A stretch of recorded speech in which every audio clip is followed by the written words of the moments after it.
Hello everyone, welcome to my channel. I am Dr. Asmat. So let's start. अस्सलाम वालेकुम. Our today topic is peptic ulcer. Basically हम इसमें diseases देखेंगे अपर and lower GIT track की. So first of all हम अपर GI track को पढ़ेंगे today lecture में. अपर GI ट्रैक में क्या क्या आ जाता है? ईसोफेगस, लोअर ईसोफेगियल स्फिंक्टर आ जाता है एंड स्टमक आ जाता है. So number 1 disease is peptic ulcer, जो कि एक स्टमक की डिज़ीज़ है. स्टमक में मैदे में सोर्स बनना शुरू हो जाती हैं उसकी लाइनिंग पे, जिसे हम पेप्टिक अल्सर कहते हैं. आइए डेफिनेशन देखते हैं. Peptic ulcers are sores that develop in the lining of the stomach, lower oesophagus और स्मॉल इंटेस्टाइन. स्टमक की लाइनिंग पे, लोअर ईसोफेगस पे और स्मॉल इंटेस्टाइन में बन जाती हैं. They are usually formed as a result of inflammation caused by the bacteria H. pylori as well as foreign irritants from the stomach acid. So basically peptic ulcer H. pylori की वजह से हो रहा है, जो कि स्टमक में acid produce करवा रहा है, जिसकी वजह से इरोजन्स हो रही हैं.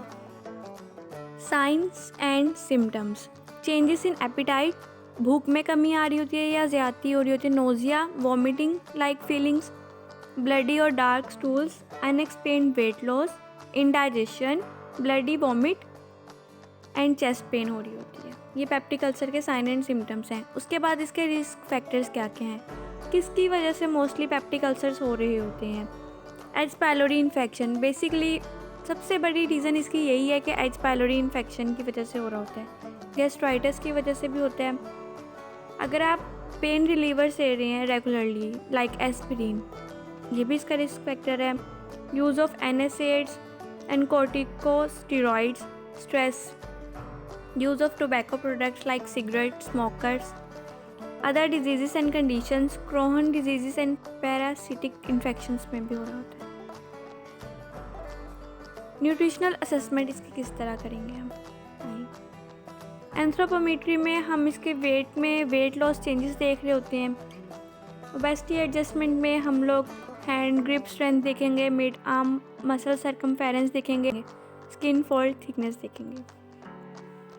सोशल फैमिली हिस्ट्री में उसकी हाउसिंग देखेंगे, फैमिली बैकग्राउंड देखेंगे, खाना कौन बना रहा है और डिप्रेशन एंजाइटी तो नहीं है, ये सब कुछ देखेंगे. बायोकेमिकल टेस्ट में क्या क्या आ जाता है इसमें? हम बायोप्सी करवाते हैं for the detection of H pylori, क्योंकि मोस्टली एच पायलोरी की वजह से ही हो रहा होता है. उसके बाद यूरिन एनालिसिस करवा रहे होते हैं, एंडोस्कोपी करवाती हैं, लेप्रोस्कोपी करवाते हैं. लेप्रोस्कोपी बेसिकली क्या है? एक सर्जिकल प्रोसीजर है जिसमें हम फाइबर ऑप्टिक इंस्ट्रूमेंट इंसर्ट कर रहे होते हैं एब्डोमिनल वॉल में, जिससे हम एब्डोमेन के ऑर्गन्स को देख रहे होते हैं. Clinical findings: dental corrosions can be seen, dental corrosions हुई होती हैं. GI function monitoring is very important. GIT functions में हम देख लेते हैं उसके appetite, nausea, anorexia, vomiting, diarrhoea, constipations. Dietary methods: timing of food intake is important. For example, at which time patient is taking breakfast, lunch and dinner. Things need to ask: हम उससे पूछेंगे कि आप लोग कौन कौन से फैट ले रहे हैं, लाइक ऑयल, बनास्पति घी, देसी घी. वीट कौन सा ले रहे हैं, वाइट वीट ले रहे हैं या होल वीट ले रहे हैं. मिल्क पैकेज्ड है, होल है, स्किम्ड है, या फिर आपका कुकिंग मेथड क्या है, ज़्यादा कुक कर रहे हैं या कम पका रहे हैं. उसके बाद मील देखेंगे, मील का साइज़ पूछेंगे क्या है.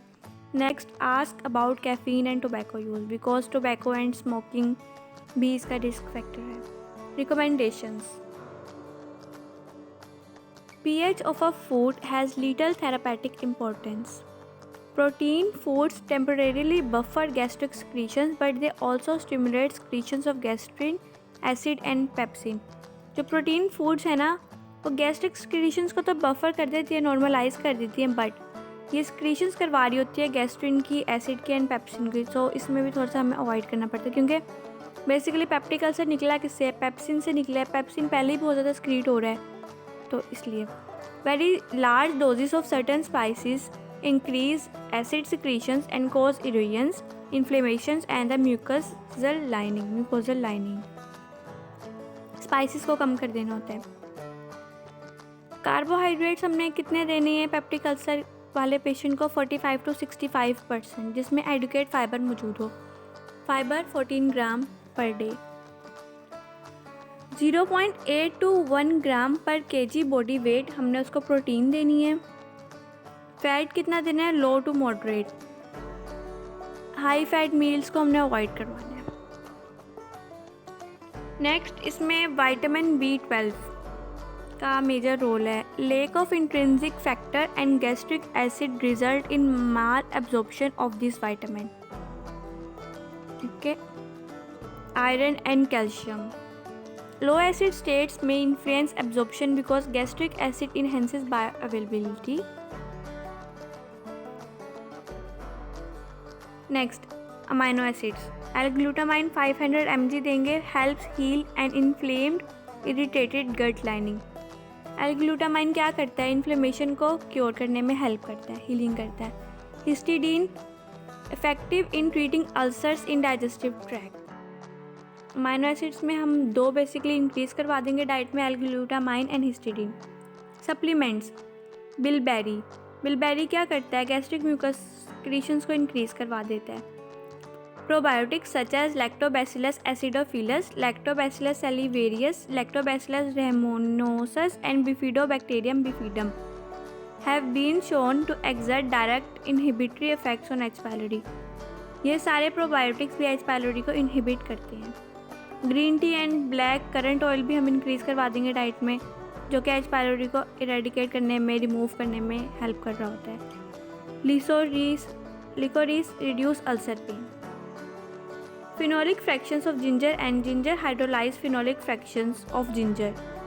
जिंजिबर officinale contain phenolic antioxidants have been found to be potent inhibitor of H. pylori growth.